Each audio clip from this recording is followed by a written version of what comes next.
konsep sistem informasi pendidikan.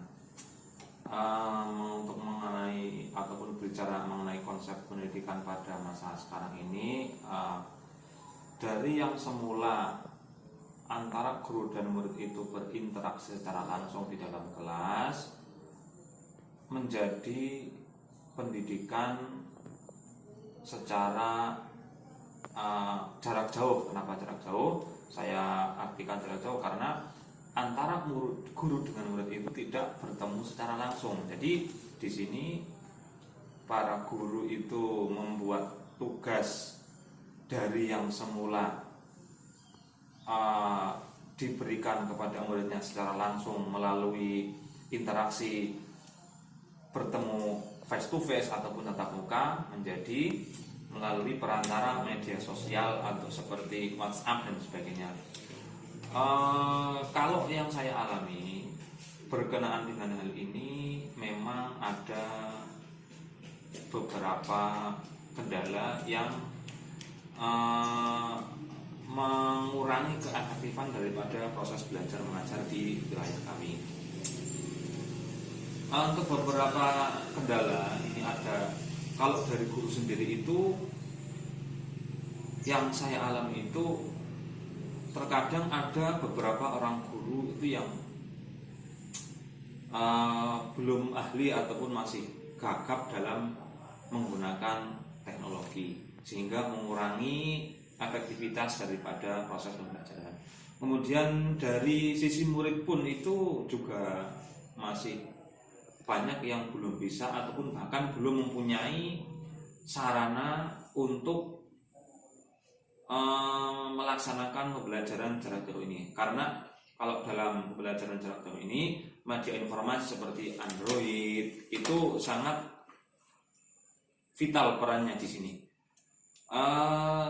Tapi kalau ditinjau dari segi penggunaannya, Android ini juga pun memiliki kendala. Di antaranya, kalaupun yang di desa itu ada dan tidak ada, dan ada yang belum bisa menguasai Android secara mahir ataupun secara mudah. Jadi inilah yang menjadi kendala pembelajaran secara daring atau jarak jauh ini. Untuk kembali ke konsep pembelajaran ini, konsep itu kan sama artinya dengan rancangan ya. Rancangan ini menjadi berubah karena jika kita belajar secara tatap muka face to face itu, dalam satu kali pembelajaran kita bisa menyelesaikan, misalkan membahas beberapa hal. Nah di sini ini karena dengan menggunakan pembelajaran jarak jauh seperti ini, maka ini akan menjadi berkurang. Demikian pula apa yang disampaikan guru menjadi berkurang dan yang dipahami oleh murid pun juga berkurang. Jadi ya kalau di sini ini apabila dikatakan peran daripada informasi, teknologi informasi seperti Android dan sebagainya ini memang penting, ya memang penting, tapi ditinjau dari segi keefektivitas pembelajaran ini akan sangat menurun kualitasnya. Dikarenakan ya seperti yang saya sampaikan tadi, ada anak ataupun bahkan dari guru yang belum begitu menguasai bagaimana cara pelaksanaan proses pembelajaran dengan menggunakan Android, internet, ataupun mungkin media sosial seperti WhatsApp, ada Telegram dan yang lain. Ini mereka masih ada yang belum begitu mahir menguasai ini. Kemudian kalau dijelaskan secara mendetail, ini akan menjadi sesuatu yang sangat melebar. Saya contohkan sekilas. Kalau ini ditinjau dari segi muridnya, murid itu kalau di tempat saya ini kebanyakan daripada orang tuanya itu adalah dari golongan orang-orang desa.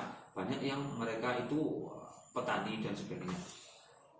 Nah, di sini ketika kita menggunakan media sosial seperti Android, ada beberapa teman saya itu yang membuat pembelajaran mereka dengan cara mengunggah video, dimasukkan ke dalam YouTube itu, kemudian ada nanti muridnya disuruh mengunduh itu video lewat YouTube. Kendalanya apa? Di sini nilai ekonomis, yakni pemborosan dari kuota internet. Jadi yang namanya YouTube itu kan menyedot banyak kuota. Jadi di sini para wali murid ini berkeluh kesah bahwa banyaknya biaya yang digunakan untuk membuka konten pelajaran dari guru yang dimasukkan ke dalam YouTube tadi itu. Jadi dari segi ekonomi itu masuk alasan kenapa pembelajaran ini tidak efektif. Yang kedua, ketidakefektifan di sini terkadang itu apabila seorang guru memberikan tugas entah melalui WhatsApp ataupun Telegram atau pesan SMS, ketika dibuka oleh murid di rumah, itu yang mengerjakan kebanyakan dari mereka adalah orang tua. Karena yang saya pahami, karena saya saya berdinas di lingkungan sekolah dasar, jadi mereka banyak yang dibantu ataupun apabila di persentase itu taruhlah 70% itu orang tua, 30% itu anak. Jadi anak itu hanya tinggal ini loh alamatnya Pak Bu, kemudian dibuka oleh kakaknya, kemudian itu dibantu mengerjakan oleh kakak ataupun orang tua. Jadi anak ini cenderung hanya menerima bahan jadi saja, materi jadi saja. Jadi dia berpikirnya itu kurang, karena di rumah ini ya yang namanya di rumah itu kan mereka kalau bahasanya itu ya ayem-ayem lah. Wah, ada kakak saya, ada orang tua, mereka yang berpikir saya tinggal saja, gitu kan. Lain dengan kita belajar di sekolah, mereka mau nggak mau ya mengerjakan sendiri karena tidak didampingi oleh orang tua secara langsung, begitu. Ini dari segi efektivitas.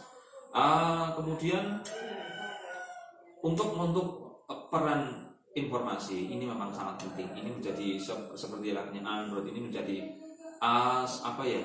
vital, karena kalau zaman sekarang ini mungkin satu-satunya yang menjadi andalan sarana pembelajaran jarak jauh. Itu mungkin ada yang mau ditanyakan atau yang sekiranya belum dipahami.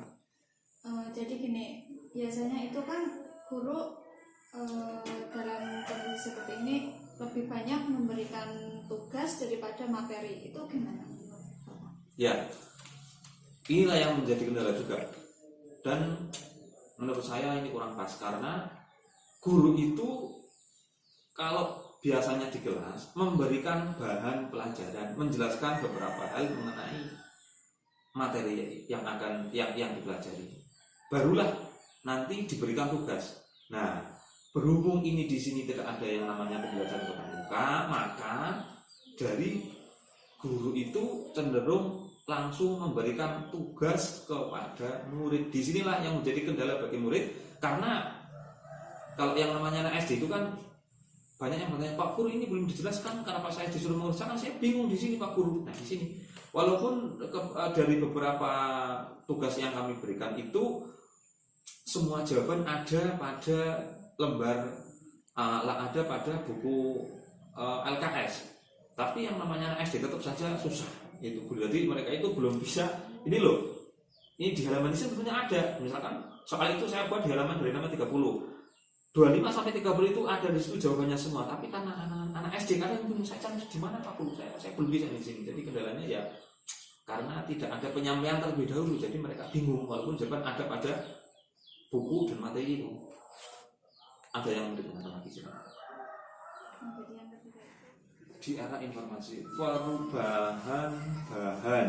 Kalau bahan ajar itu ya, kalau ketika kita belajar secara langsung di dalam kelas itu bahan ajar kami bisa maksimal, artinya maksimal ketika misal kita contoh praktek dalam suatu materi pelajaran, maka kita bisa mempraktekkan itu. Misalkan nanti guru di depan mempraktekkan, murid nanti memperhatikan. Kemudian kalau kita pembelajaran secara jarak jauh, bahannya itu ya